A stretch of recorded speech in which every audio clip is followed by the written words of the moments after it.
Our Earth, so full of beauty, I find myself contemplating its mysteries. She leaves clues all around us, pieces of puzzles just laying around waiting to be discovered and pieced together. As I explore my own backyard on the Canadian prairies, I stumble upon something special.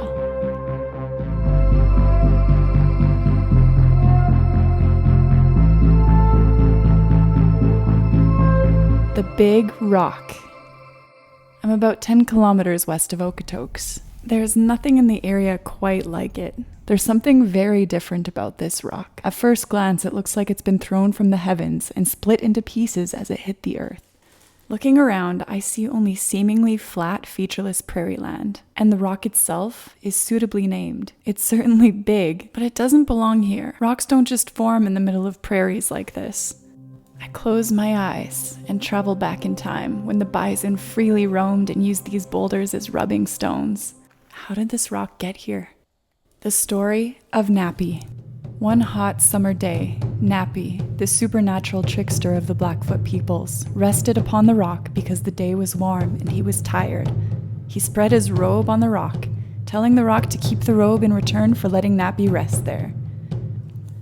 Suddenly, the weather changed and Napi became cold as the wind whistled and the rain fell. Napi asked the rock to return his robe, but the rock refused. Napi got mad and just took the clothing.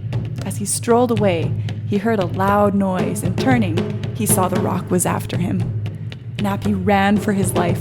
The deer, the bison, and the pronghorn were Napi's friends, and they tried to stop the rock by running in front of it. The rock rolled over them. Napi's last chance was to call on the bats for help, and by diving at the rock and colliding with it, one of them finally hit the rock just right, and it broke into two pieces.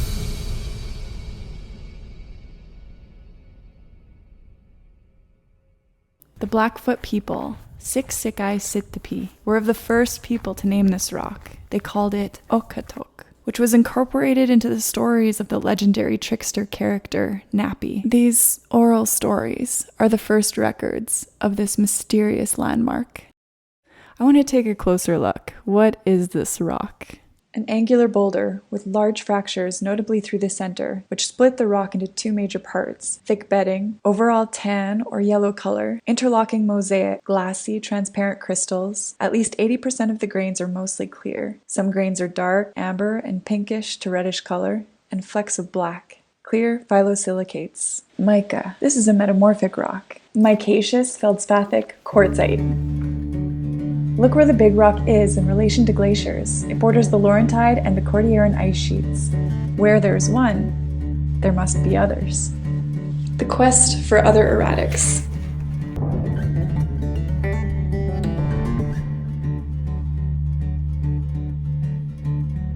Let's do it.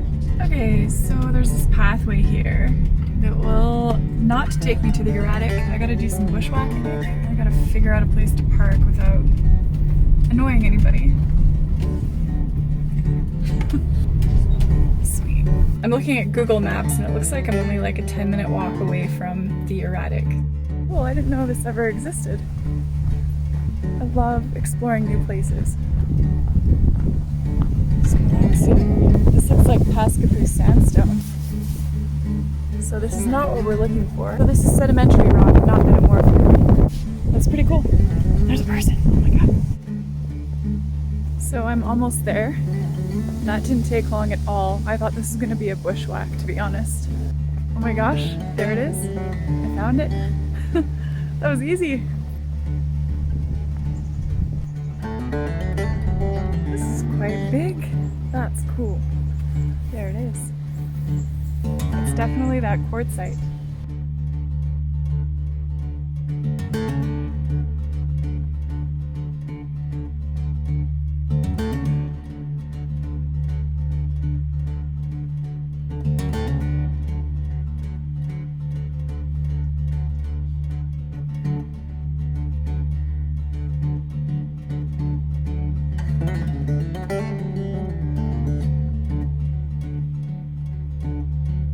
Okay, so that was fun. Next erratic. I'm not sure if I should go to Nose Hill or the Split Rock. Split Rock is Harvest Hills Boulevard. Maybe I'll go to Split Rock first. Here we are by Beddington Trail. Am I allowed to park here? Oh, there's a Westphalia camper van. Looks pretty snazzy. Is there someone in there? No, I don't know. Cool.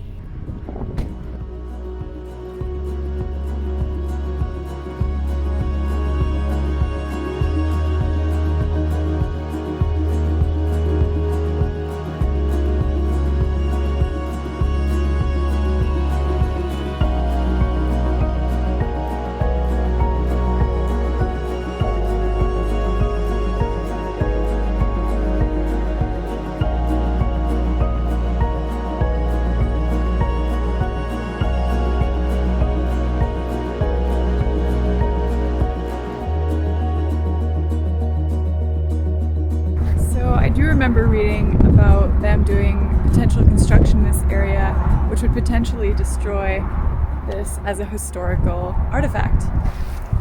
Yeah, I can see how it could be upsetting. I wonder what they're doing here actually. What kind of development they're doing here. Yeah, let's look at this rock. I don't really have a fresh surface. It's definitely quartzite there.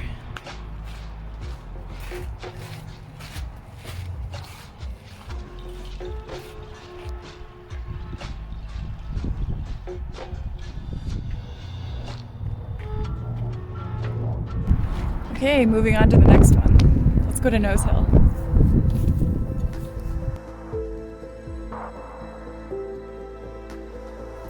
Okay, here we are at Nose Hill, and I'm gonna find the Glacial Erratic at Nose Hill. It's just up the hill a little bit, so not too far. Easy. I think I see it already. It's kind of getting dark. I wonder if that's it right there.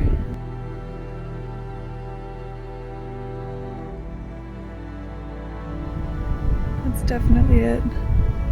That's it right there.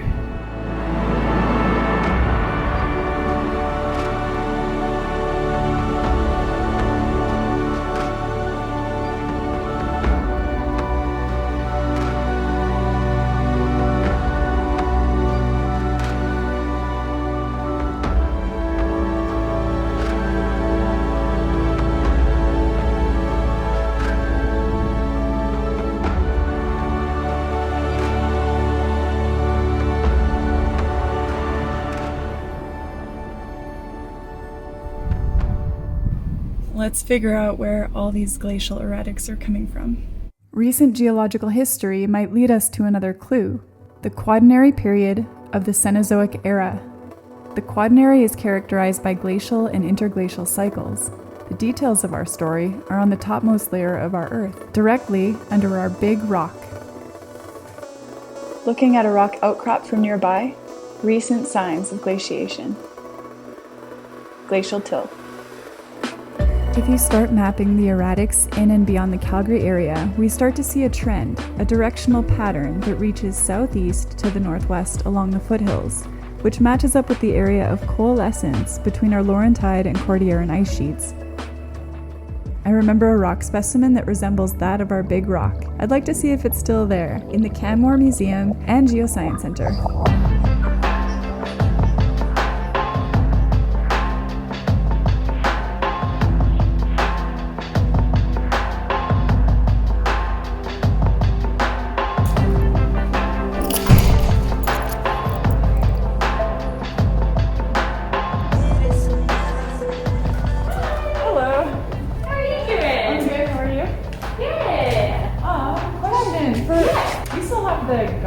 Rock. You know, it just comes like That looks 36.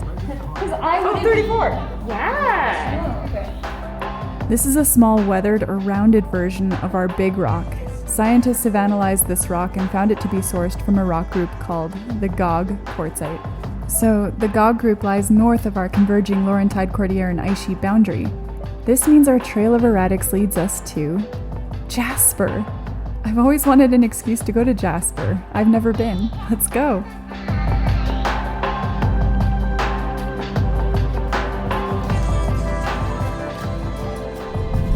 Oh, why is my windshield so dirty? Whoa, That must be it. That must be the Gog quartzite. What the? This is nuts, man. I don't think I've ever been here before, you guys. Look at that. Holy crap. Whoa, look at these rocks.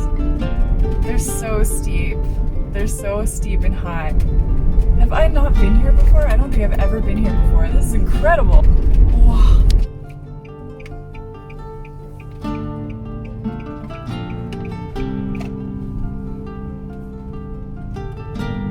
Okay, excuse my dirty windshield. I mean, I haven't got out of my car yet. I'll get a better view, but oh my gosh, look at like my parking spot.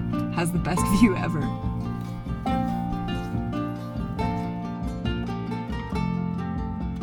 I mean, just look at those edges. And alas, the Tonquin Valley. There, the Tonquin Valley, carved during the last ice age, leads directly to the foot of Mount Edith Cavell. We have observed firsthand, traveling backward in time, the path of a glacier. The rocks here resemble our Okotoks erratic, angular pink and gray quartzite. Strong evidence supports the hypothesis that the Okotoks erratic broke off in the Mount Edith Cavell area, rode an ice sheet over 350 kilometers, and was dropped near Okotoks when the glaciers melted at the end of the last ice age.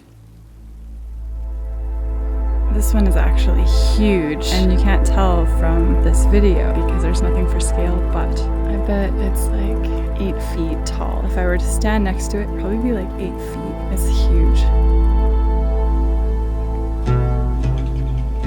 Think of glaciers as traveling ice. They act like conveyor belts as they undergo base melt, accumulate snow, and deform internally under gravity over time. Anything that falls on top of these ice sheets gets swept along. Working backwards from Okotoks Big Rock along the ancient Cordilleran Laurentide glacial corridor, we find erratics like Beddington Trail, Paskapoo, and Nose Hill, all mapped along the same trajectory back to Jasper. Its new home on the prairies has inspired humans for over 10,000 years, beginning with the First Nations, even as early as 13,000 years ago. And that, my friends, was the path of a glacier. You can see that the glacier has turned the rock into this like rock dust. This is the rock dust that enters the water, and the particles making up the rock dust, they reflect the light a certain way and make the water that beautiful blue color that we keep seeing from the glacier is just breaking down the rock. And it's like Boulder City out there, falling off the mountain right there. Yeah, this is really cool.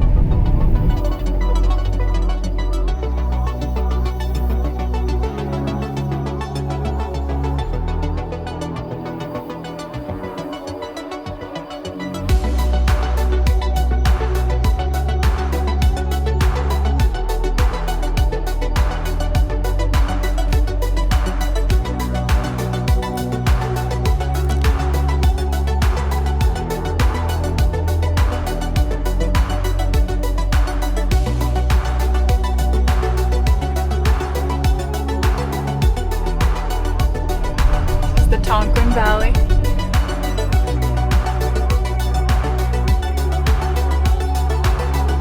I feel sick. It's just kind of like back and forth and then a switch back. I don't know why it's getting to me right now. Oh, here comes another one. Oh, here comes another one. Back and forth, back and forth. Slithering snake road. So I think that this road that I'm actually on is where the glacier used to be. This could have been one of the ways that the rock was traveled down this valley. I don't know. Oh, I'm so bad at talking.